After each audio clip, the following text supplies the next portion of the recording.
ক্ষতিপূরণ দিতে হবে, ক্ষতিপূরণ দিতে হবে, ক্ষতিপূরণ দিতে হবে। মারি গন্তব্য কেন? মারি গন্তব্য কেন? সকালে গ্রামবাসী বিশেষ করে নারী ও পুরুষরা ব্যানার ও ফেস্টুন হাতে নিয়ে পাতিগ্রাম মোড়ে মানববন্ধন করেছেন। তাদের মুখে স্লোগান, চোখে ক্ষোভ আর হতাশার স্পষ্ট ছাপ। দিনাজপুরের বড় পুকুরিয়া কয়লা খনি এলাকার পরিস্থিতি এখন উত্তপ্ত। দীর্ঘদিনের জমে থাকা ক্ষোভ আর হতাশা থেকে জন্ম নেওয়া এক প্রতিবাদী আন্দোলন এখন দানা বাঁধছে। সম্প্রতি ভূমি ও বসতবাড়ি রক্ষা কমিটির ডাকে স্থানীয়রা ৭ দফা দাবি বাস্তবায়নের লক্ষ্যে এক বিশাল মানববন্ধন ও বিক্ষোভ সমাবেশ করেছেন। এটি কেবল একটি প্রতিবাদ নয়, বরং এটি খনির পার্শ্ববর্তী গ্রামগুলোর মানুষের জীবন ও জীবিকা রক্ষায় এক মরিয়া প্রচেষ্টা।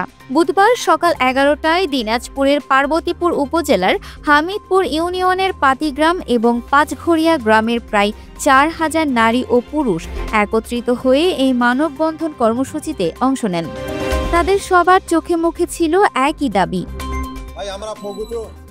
প্রকৃতভাবে আমরা বিগত ১১ বছর আগে আমাদের এই যে গ্রাম পাঁচঘরিয়া এবং পাতিগ্রাম, এরা আমরা কিন্তু প্রকৃতভাবে সর্বপ্রথম কিন্তু ক্ষতিগ্রস্ত ভাই। এরা আংশিক নিচে আর আংশিক আমরা বিশাল ক্ষতিগ্রস্তের মধ্যে আছি। আমি কয়লা খনি কর্তৃপক্ষকে জানাতে চাই, ভাইরা এমডি স্যারকে, আপনারা সারা জমিনে তদন্ত করে দেখেন যে আমরা কতটুকু ক্ষতিগ্রস্তের মধ্যে আছি।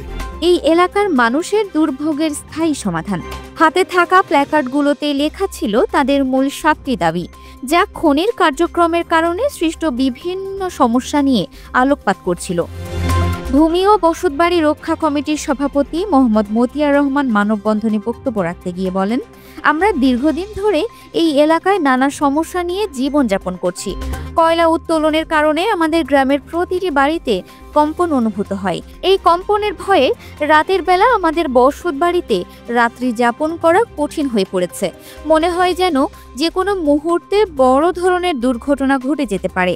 তিনি আরও বলেন, খনির কারণে পাতিগ্রাম ও পাঁচঘরিয়া গ্রামের ক্ষতিগ্রস্ত বাড়িঘর ও জমি এককালীন অধিগ্রহণের দাবি তারা দীর্ঘদিন ধরে করে আসছেন, কারণ কম্পনের ফলে তাদের বসতবাড়িগুলোতে মারাত্মক ফাটল দেখা দিয়েছে এবং অনেক জায়গায় ভূমি দেবে যাচ্ছে। তাদের ৭ দফা দাবির মধ্যে অন্যতম হলো অত্যাধিক কম্পনের কারণে ভূমি ৩ ফুট পর্যন্ত দেবে গেছে এবং গ্রামবাসী এই আতঙ্কের মধ্যে বসবাস করছে। এই সমস্যার দ্রুত সমাধান না হলে বড় ধরনের বিপর্যয় ঘটতে পারে বলে তারা আশঙ্কা প্রকাশ করেন। দ্বিতীয় দাবিটি হলো, ক্ষতিগ্রস্ত বসতবাড়িগুলোতে ফাটল দেখা দিলেও খনি কর্তৃপক্ষ এ বিষয়ে কোনো দ্রুত সিদ্ধান্ত গ্রহণ করেননি। তাদের দাবি, কর্তৃপক্ষকে দ্রুত এই সমস্যার সমাধানে এগিয়ে আসতে হবে। তৃতীয়ত, জনসাধারণের চলাচলের জন্য খনি এলাকার বাইপাস রাস্তাটি দীর্ঘদিন ধরে খারাপ অবস্থায় আছে। গ্রামবাসীরা এই রাস্তাটি দ্রুত মেরামত করার দাবি জানিয়েছেন। চতুর্থ দাবি অনুযায়ী, ক্ষতিগ্রস্ত এলাকার স্থানীয়দের জন্য সমঝোতা চুক্তি অনুযায়ী খনি কর্তৃপক্ষের অধীনে স্থায়ী চাকরির ব্যবস্থা করতে হবে।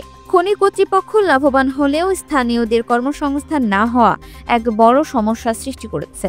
পঞ্চম দাবিটি হলো, পূর্বের অধিগ্রহণকৃত মসজিদগুলোর ক্ষতিপূরণ এখনো দেওয়া হয়নি। ধর্মীয় এই স্থাপনাগুলোর ক্ষতিপূরণ দ্রুত পরিশোধের জন্য তারা দাবি জানান।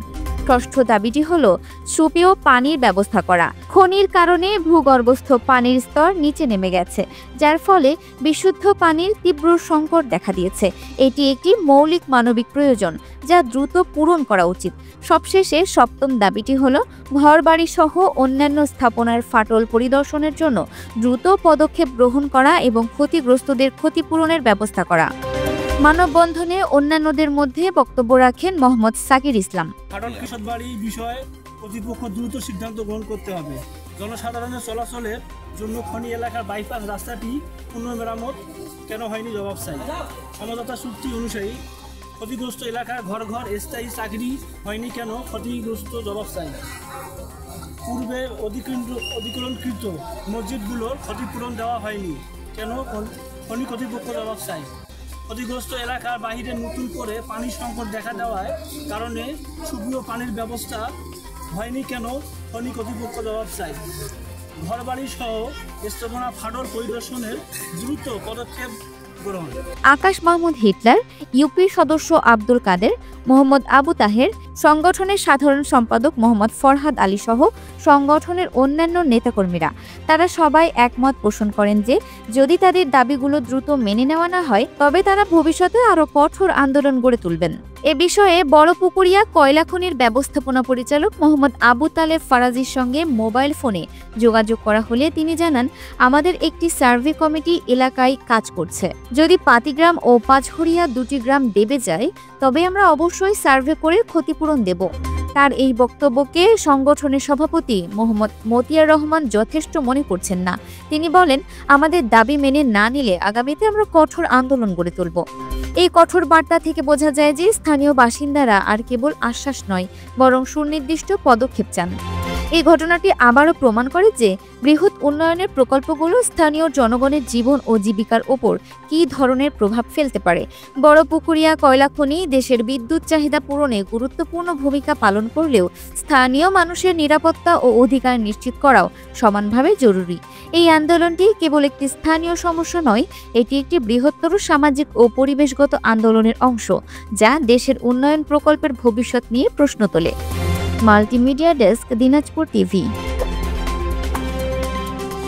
দিনাজপুর টিভি মানুষের জীবনের কথা বলে।